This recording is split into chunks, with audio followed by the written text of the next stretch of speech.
Ok, gente, então vamos iniciar. Vamos iniciar aqui a nossa correção. Qualquer dúvida, interrompa, certo? Professor, não entendi não, volte aí atrás, que a gente retorna, explica novamente. Então vamos lá. Então, a primeira questão, para quem se recorda, é essa aí das bactérias, né? As células da bactéria Escherichia coli têm formato cilíndrico, com 8 vezes 10 a menos 7 metros de diâmetro. Então, esse é o diâmetro, já que ela tem um formato aproximado de um cilindro, esse é o diâmetro da circunferência desse cilindro. O diâmetro de um fio de cabelo é de aproximadamente 1 vezes 10 a menos 4 metros. Então, está sendo feita essa comparação entre a espessura dessa bactéria e a espessura de um fio de cabelo. Então, com esses valores, a gente percebe uma coisa, certo? Que a espessura da bactéria é muito menor, né? É muito menor do que de um fio de cabelo. É coisa pequena mesmo. Dividindo o diâmetro de um fio de cabelo pelo diâmetro da célula dessa bactéria, obtém-se como resultado quanto? Então, gente, ó, desenha essa circunferência, que seria a circunferência desse cilindro, o diâmetro é essa distância, que vai de um ponto a outro, né, da circunferência, esse é o diâmetro, vamos chamar de D, coloca aí um D maiúsculo, esse D, que é o diâmetro da circunferência desta bactéria, é 8 vezes 10 elevado a menos 7, certo? Então, reescrevi aqui, colocando essa notação aí, o D maiúsculo, diâmetro da bactéria. O diâmetro do fio de cabelo é 1 vezes 10 a menos 4 metros. Aí você escreve aqui, ó, um Dzinho minúsculo, só para diferenciar os dois diâmetros, certo? Como é que você vai responder essa questão? Bem, nessa comparação, você faz uma razão entre um diâmetro e o outro. Então, você vai dividir o diâmetro do fio de cabelo pelo diâmetro da bactéria. Então, escreve esses valores, Dzinho dividindo Dzão, certo? E aí vai fazer essa divisão. Então, perceba aqui uma coisa, ó, que nessa divisão você vai aplicar uma regra matemática aí, né? Uma regra matemática. É uma propriedade das potências que você vai aplicar aqui, certo? Então, a gente fez isso aqui, fez essa razão, agora a gente vai entrar no cálculo matemático aí, certo? Então, o que você vai fazer? Vai dividir 1 por 8, vai conservar a base, aí essa já é a propriedade, conserva a base, que é igual, e vai fazer o que com os expoentes? Ó? Como é uma divisão, né, que você está dividindo um valor pelo outro, então você vai subtrair os expoentes, certo? Então vamos escrever isso, ó. 1 dividindo 8 dá 0,125 vezes 10, né? Você conserva a potência de 10 e faz o que com os expoentes? Ó, subtrai os expoentes. Então fica menos 4 menos o menos 7. Faz o jogo de sinal aqui, certo? Menos por menos dá mais. Então lá no expoente vai ficar quanto? Vai ficar menos 4 mais 7, certo? Vem aqui para o final, ó. Então qual é o resultado aí? Fica 0,125 vezes 10 elevado a quanto? Elevado a 3. Por quê? Porque menos 4 mais 7 dá o que? Dá mais 3, né? Sinais diferentes, subtrai e dá o sinal do maior. Então, menos 4 mais 7, mais 3. Então, você vai ter esse número escrito assim, ó, em potência de 10. 0,125 vezes 10 elevado a 3. Ora, gente, 10 elevado a 3 é 10 vezes 10 vezes 10, dá 1000. Então, era como se você pegasse esse número decimal e multiplicasse por 1000. Quando você faz isso, qual é o resultado que você encontra? Ó? 125, certo? Então, a resposta aí seria a letra A, certo, gente? Então, já temos o gabarito da primeira questão, letra A, 125. Veja que esse número, ele não tem unidade de medida. Você não vai colocar 125 metros, não. Por quê? Porque você fez a razão entre dois comprimentos. Então, quando você faz isso, você vai ter um número puro. O que é que esse resultado está me dizendo? Está me dizendo o seguinte, que o diâmetro do fio de cabelo, que é o Dzinho, ele é igual a 125 multiplicando, né, vezes o diâmetro da bactéria. Ora, o que quer dizer essa igualdade?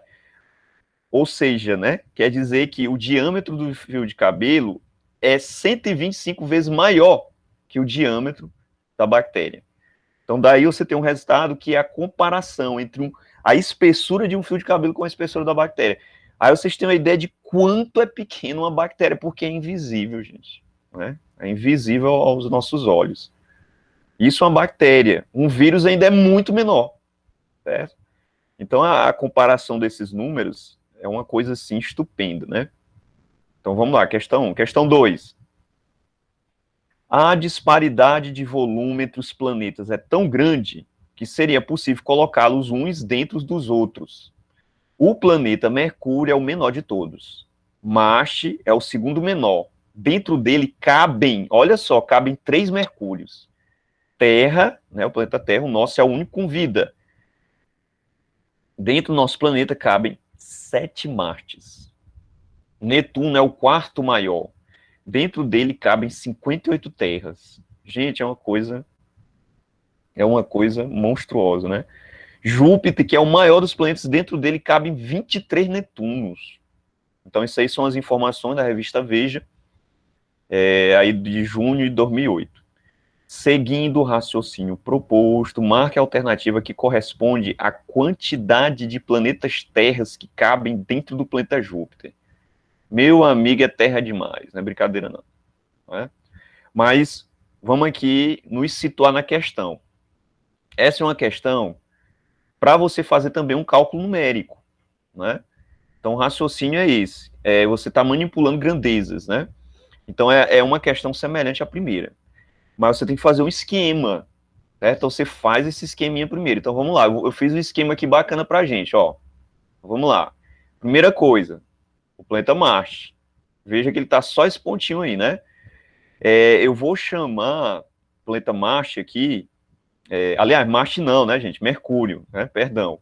Então, eu vou chamar Mercúrio aqui de A. Então, é o planeta A, certo? Aqui, que é Marte, né? Que veio na sequência lá, né? Então, eu vou chamar de B. Então, quantas terras cabem lá, né? Então, são 3. Aliás, quantos mercúrios cabem lá? São 3. Então, como é que você vai escrever a sentença? Escreva essa sentença aí, que B, né, que é o tamanho de Marte, é 3 vezes o tamanho de Mercúrio. Então, você vai ter isso aqui, ó.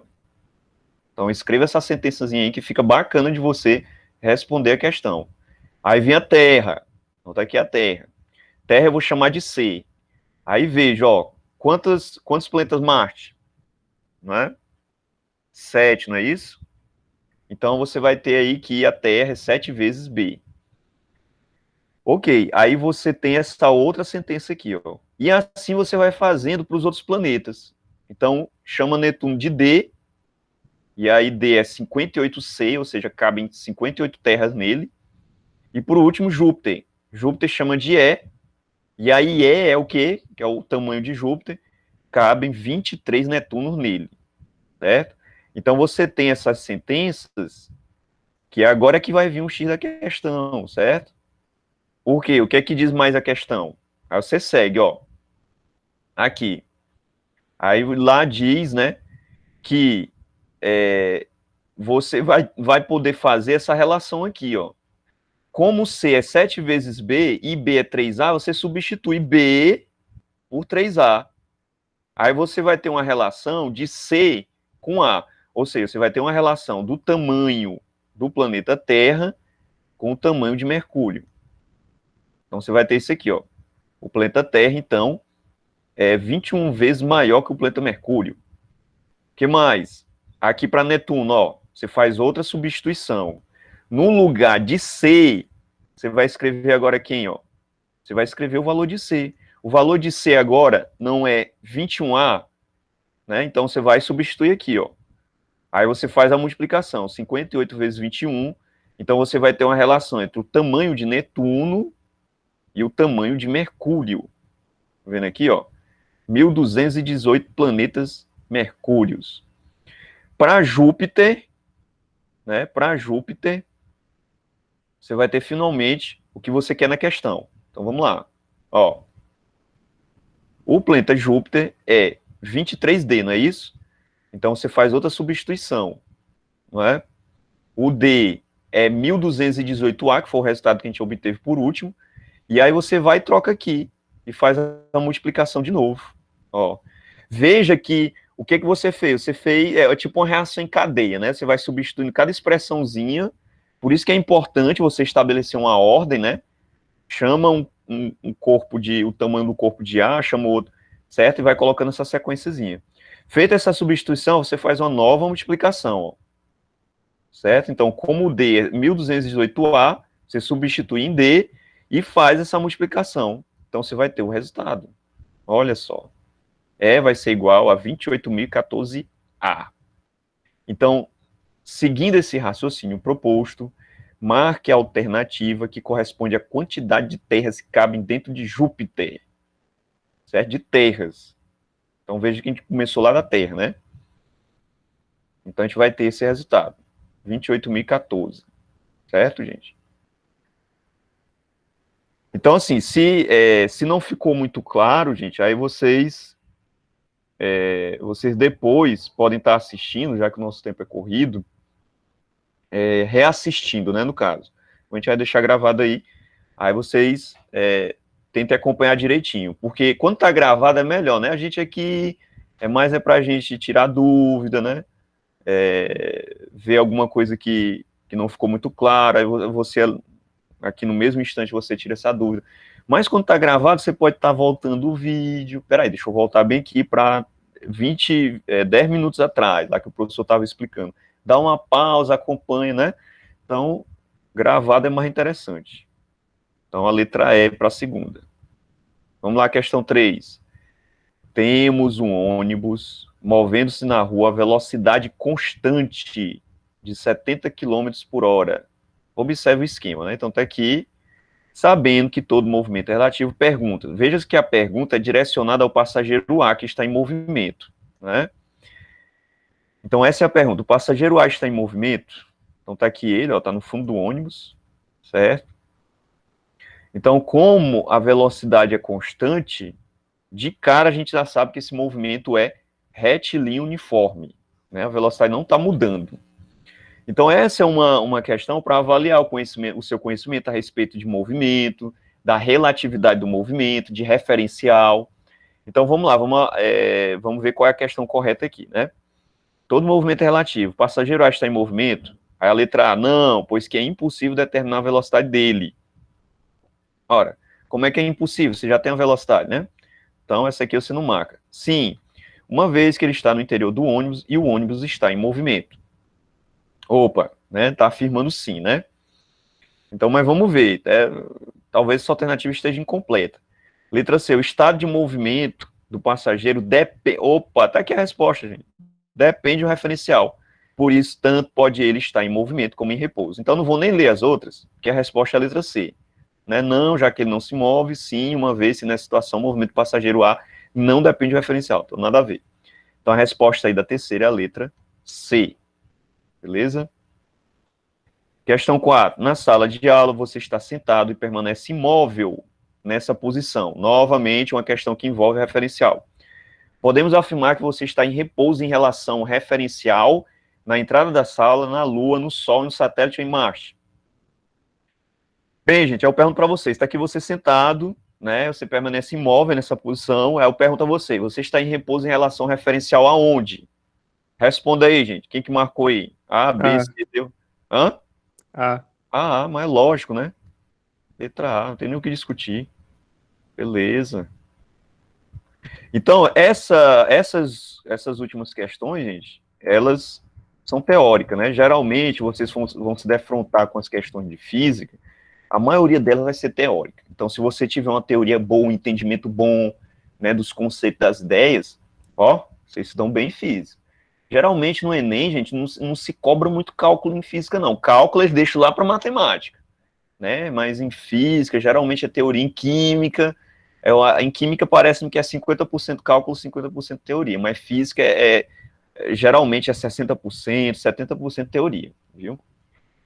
A questão 5, um carro de corrida é acelerado de forma que sua velocidade em função do tempo é dado conforme a tabela. Então tá aqui a tabela, tá aqui os tempos, tá aqui as velocidades. Ora, gente, aí de cara, você já vê que como o movimento é acelerado, trata-se de um movimento uniformemente variado, né? Até porque a variação é uniforme mesmo, ó, de 20 para 50, aumentou 30, de 50 para 80, aumentou 30, com o tempo também. Então, você vai calcular a aceleração média nesse intervalo de tempo, de 5 até 15. Qual é a expressão que você vai usar? A aceleração é a variação da velocidade no tempo. Como é que você calcula essa variação de velocidade? Velocidade final menos a inicial. Então, você vai subtrair 80 de 20. Né? Velocidade final, 80. Isso para 15 segundos. Velocidade inicial, 20, que é para os 5 segundos. Subtrai dá 60. Com o tempo, você faz a mesma coisa. 15 menos 5, 10. Então, determinou essas variações, joga lá na expressão, substitui, divide, e você vai ter o valor da aceleração. Então, a resposta aí é 6 metros por segundo ao quadrado. Certo? Então, uma questão simples, direta, você aplica a fórmula, substitui os valores, faz o cálculo, dá o resultado. Pronto. A questão 6 é semelhante à questão 5, só que a diferença é que ao invés de uma tabela, você tem agora um gráfico, certo? Um gráfico que envolve variação de velocidade, variação de tempo. Então, você vai calcular novamente a aceleração, certo? Veja que agora, ó, você vai pegar como velocidade inicial, né? Você vai pegar 10, isso aqui é o V1. E velocidade final, você vai pegar 40, que é onde fim do gráfico, né? Fim daqui nesse ponto. Para 40, você tem que tempo, ó, 5 segundos.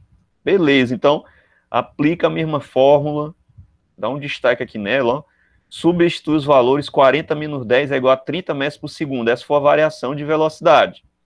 5 menos 0 é igual a 5. Ah, professor, por que o tempo 1 é 0? Você podia perguntar isso. Tá aqui, ó. Veja que 10 no gráfico, ó, não tem tempo para ele. Tem, não tem. Tá aqui, ó, é 0, ó. Tá aqui, ó, é o próprio 0.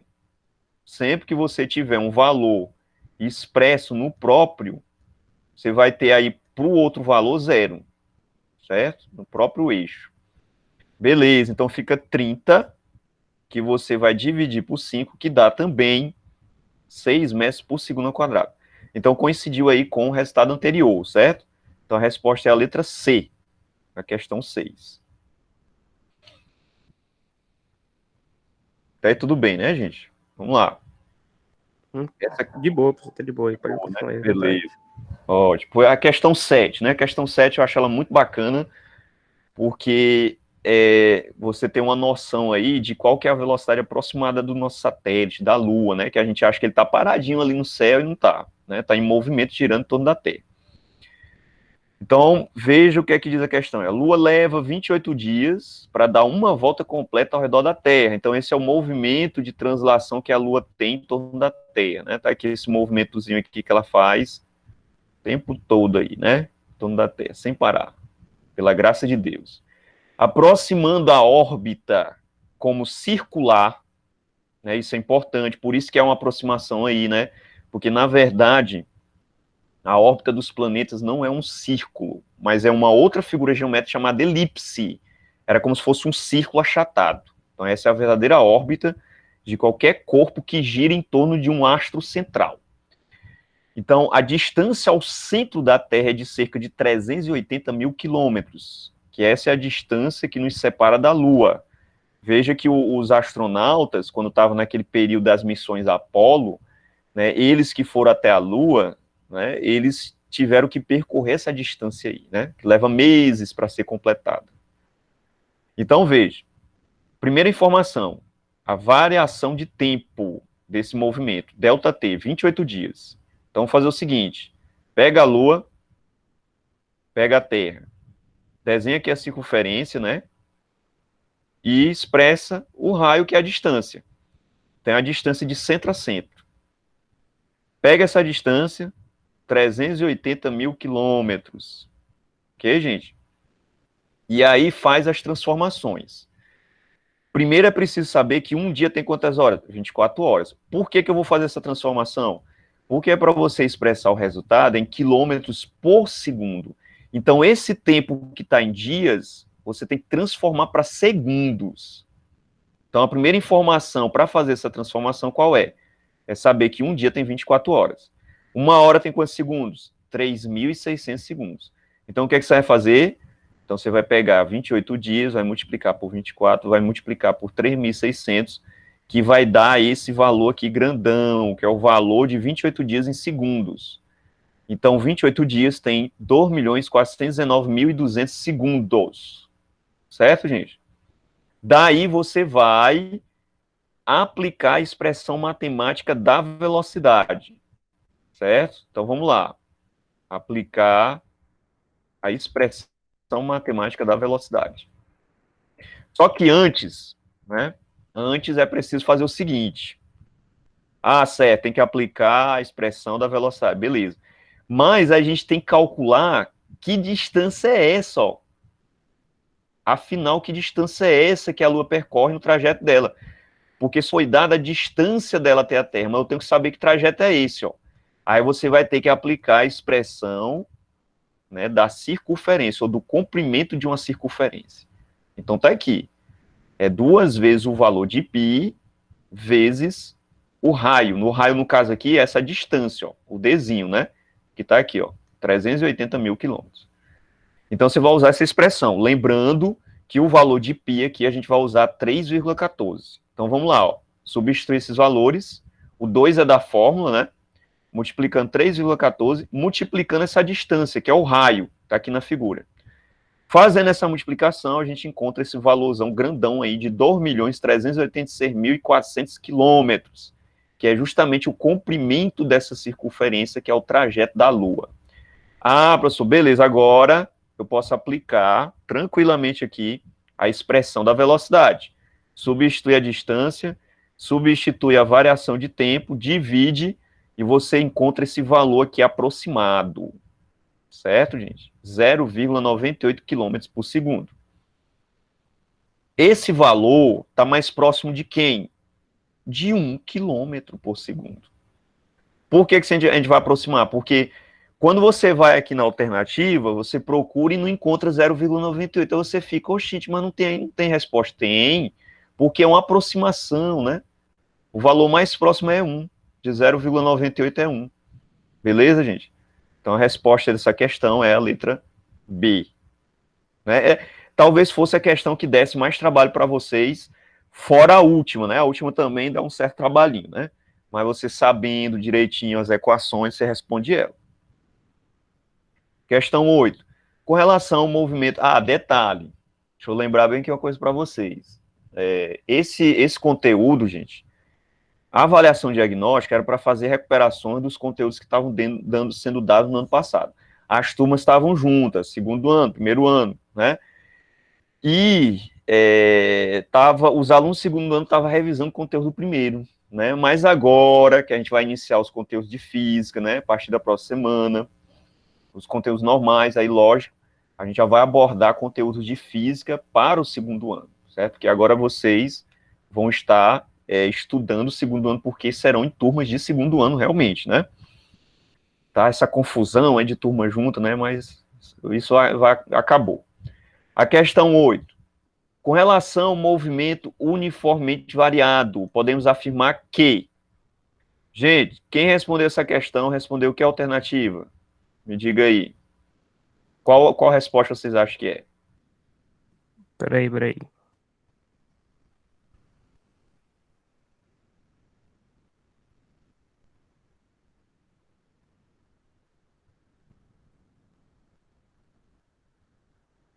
Você pode fazer até por eliminação, né? A letra A você não marca ela não, né?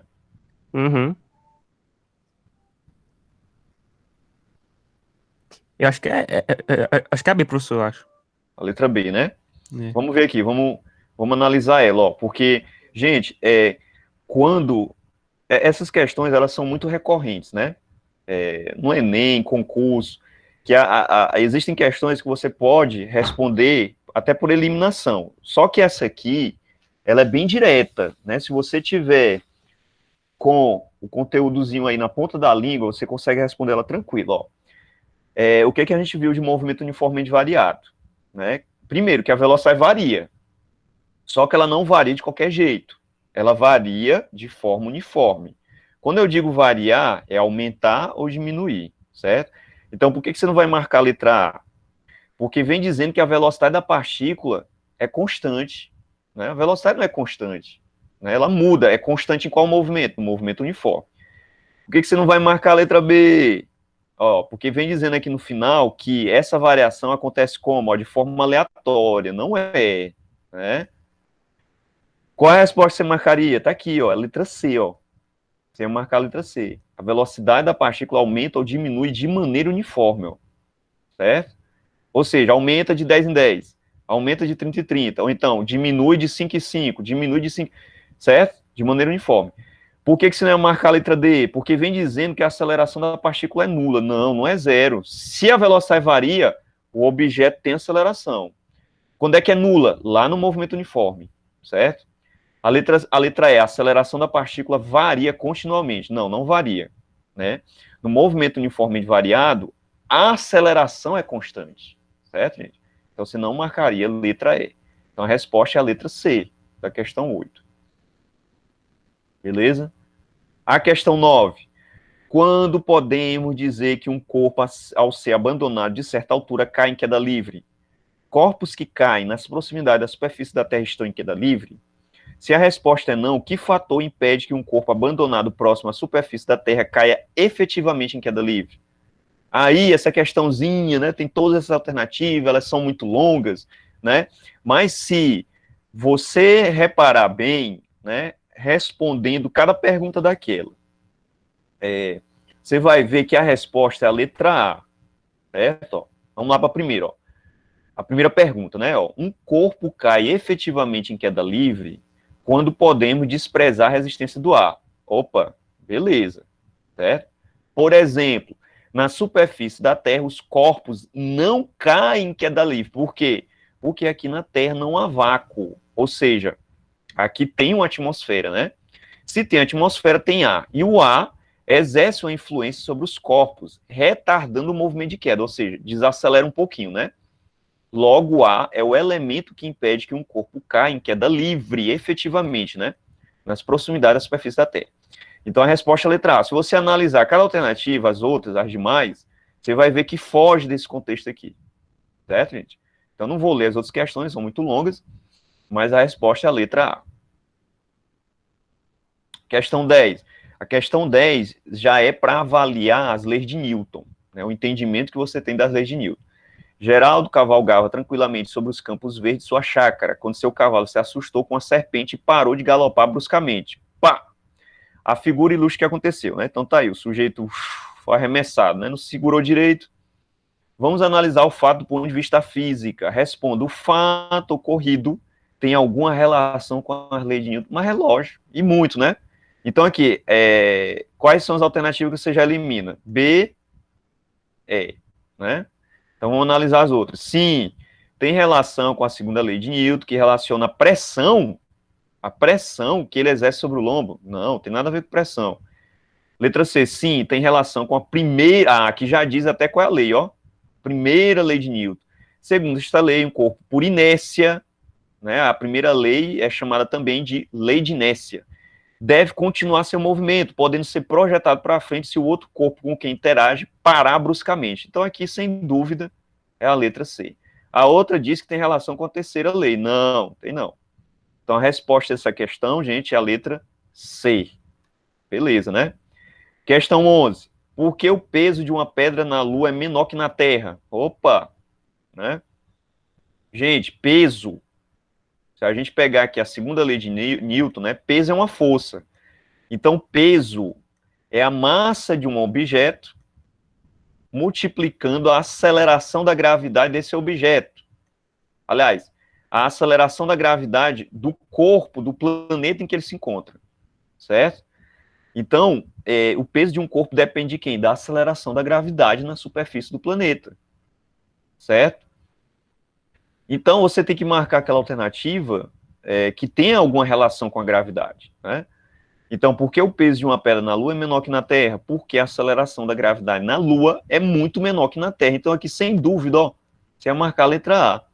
A letra B, porque a massa da pedra na Lua é menor que na Terra. Não, a massa não varia. A massa de um corpo é a mesma, seja aqui na Terra, seja aqui na Lua, seja em qualquer lugar do universo. Letra C, porque a pressão do ar na superfície da Lua é menor. Não tem nada a ver com a pressão atmosférica, né? Até porque lá não tem atmosfera. Porque a atmosfera da Lua é mais rarefeita. Não tem atmosfera na Lua, né? Então não tem sentido dizer que é rarefeita. Porque o campo magnético da Lua é muito mais intenso do que o da Terra. Também não tem a ver com o magnetismo da Lua, certo? Então a resposta é a letra A. Questão 12. Quando chutamos uma bola, aplicamos uma força sobre ela que é correspondida com outra força aplicada sobre o nosso pé. Se chutarmos uma bola com peso elevado, sentiremos esse efeito de maneira mais aguda no nosso pé. Rapaz, nosso pé vai doer demais, né? É que nem você chutar uma pedra, né?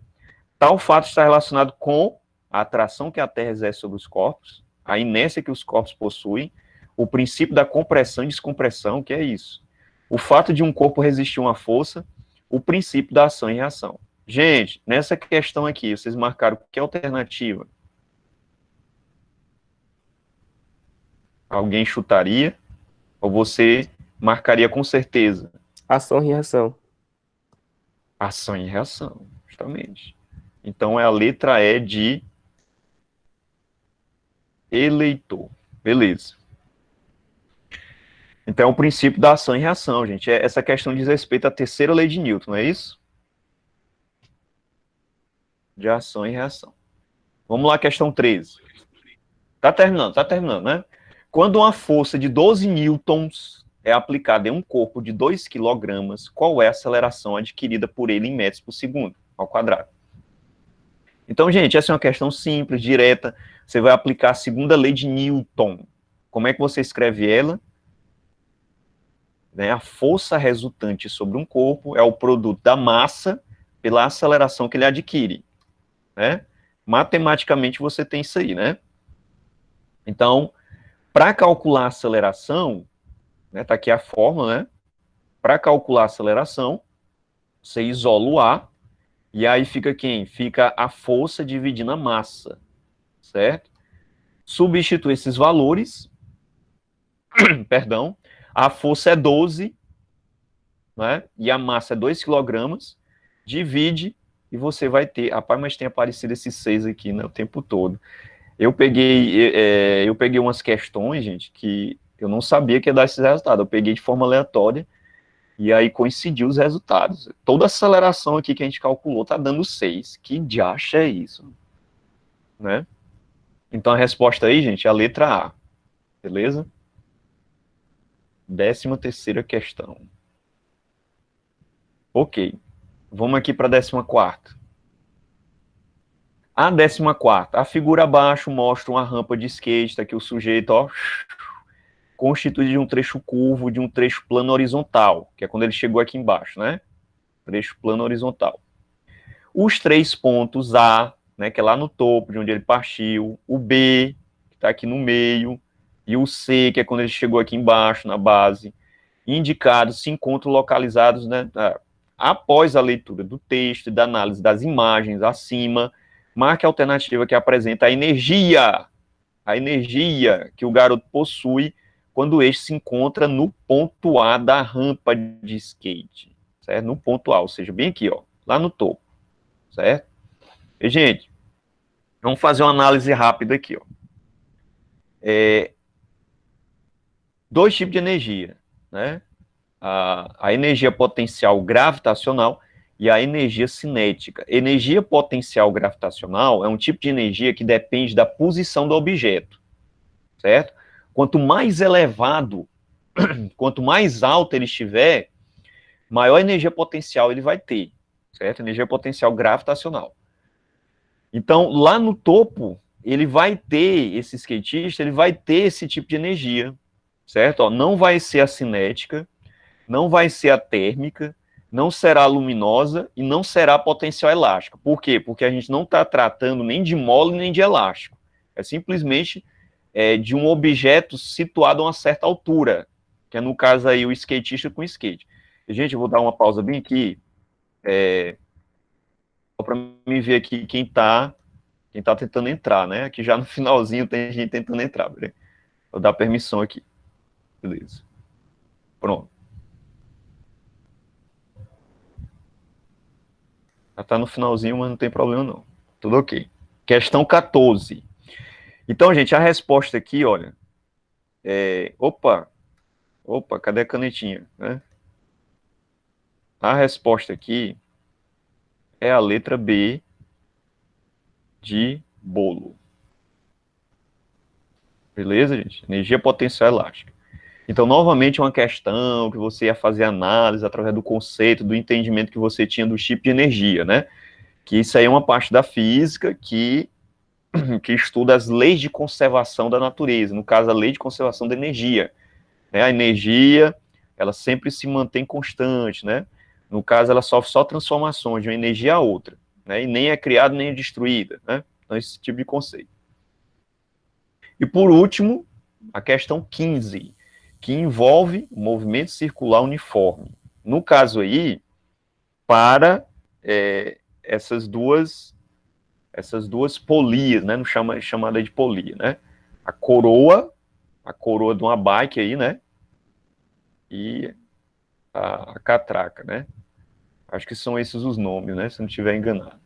Então, duas polias de raios R1 e R2, como as das rodas de uma bicicleta, estão ligadas entre si por uma correia, né? Tá aqui ela, corrente, né? Sendo R1 igual a 4 vezes R2, ou seja, essa aqui que é a maior, ela vai ter um raio R1, né? O raio é a distância do centro até a borda, né?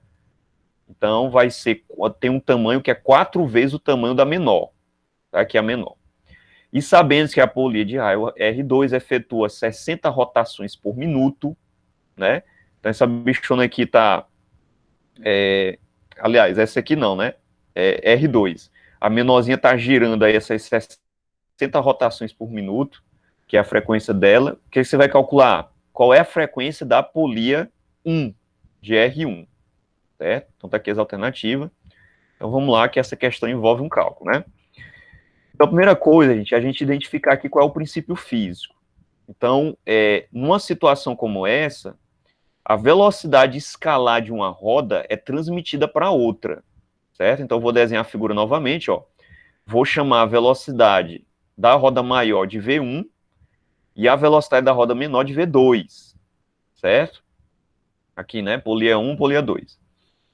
Então, vou escrever os dados novamente, né? R1 é 4 vezes R2, né? Que é a polia 1. A frequência da polia 2 é 60 rotações por minuto, né? No caso aí a menorzinha, a gente vai calcular F1, que é a frequência da roda maior, certo? Então, é sempre bom a gente retornar, ó, reescrevendo essas informações, né? E colocando aqui as notações, né? Quem é F2, quem é F1, certo? Quem é R1, quem é R2, né? Para você não se confundir no problema. Então, beleza, temos esses dados. Nessa primeira situação, V1 é igual a V2. Então, a gente vai partir dessa igualdade, viu, gente? Então, todo o cálculo vai se desenvolver aqui, ó. O que é que essa igualdade está me dizendo? Ora, está me dizendo que a velocidade de uma é igual à velocidade da outra, ou seja, essa corrente, a correia, ela transmite a velocidade de uma roda para outra, certo? Uma velocidade que é vetorial, né? Veja que essa girando nesse sentido, ó, no sentido horário, essa aqui, ó, ela vai girar no sentido anti-horário. Aliás, no sentido horário também, isso é a mesma rotação, né? Que está sendo transmitida aqui, sendo transmitido lá, né? Mas existe essa transmissão da velocidade.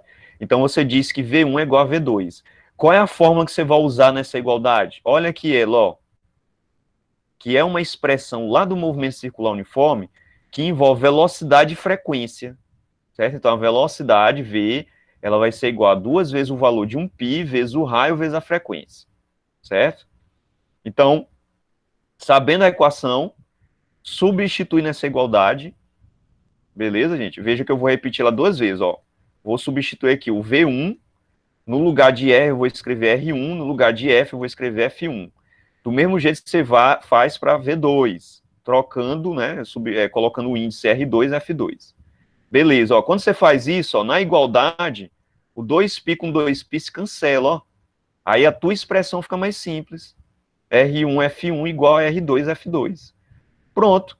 Então você tem aí, gente, uma igualdade que na verdade é uma proporção, né? O que você vai fazer? Você vai substituir os valores, ó. Quem é R1? R1 não é 4R2? Então você troca aqui, ó. Onde tem R1, você vai substituir por 4R2, vezes F1, que é igual a R2, vezes F2. Quem é F2? Está aqui, ó, o valor de F2, ó. 60 rotações por minuto. Pronto, faz essa conta aqui, ó, da seguinte forma, ó, R2 com R2 que é igual, ó, cana igualdade. O que sobra? 4 e 1 igual a 60. Ah, professor, olha como, né? Pronto, você já vai direto na resposta, ó. Então, 4F1, não é? Tá aqui, ó.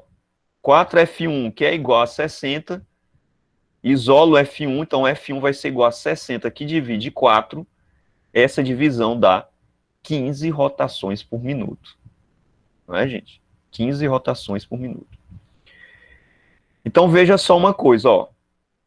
Resposta letra B. Não é isso? Resposta letra B. Será que está coerente essa resposta? Você pode fazer essa análise também, né? Então, veja só. A roda menor, ela faz quantas rotações por minuto? Ó, 60. A roda maior faz 15. Olha só. Tá coerente isso? Tá. Por quê, ó? Porque a roda menor, certo? Como ela é menor, ela gira mais rápido. Ela vai fazer rotações maiores, porque ela vai girar, né, ela tem uma velocidade angular mais intensa. A outra, que é maior, ela gira numa frequência mais baixa. Enquanto essa aqui faz 60 rotações num minuto, aquela outra lá só vai fazer 15, porque ela é maior. Né? Então, o teu resultado está coerente. Se você tivesse encontrado um resultado maior, por exemplo, se você tivesse calculado e tivesse encontrado a letra E, o teu cálculo estava errado, gente. Porque na natureza você não ia observar isso, né? O objeto lá, na realidade, o que acontece é isso aí. A roda maior, ela vai ter uma frequência de rotação menor. Beleza, gente? Então, essa aqui seria a nossa última questão. Então, o que é que eu sempre digo? O que é que eu sempre digo para os caros alunas, é que vocês estudem a física, gente, tentando compreender bem a teoria, certo?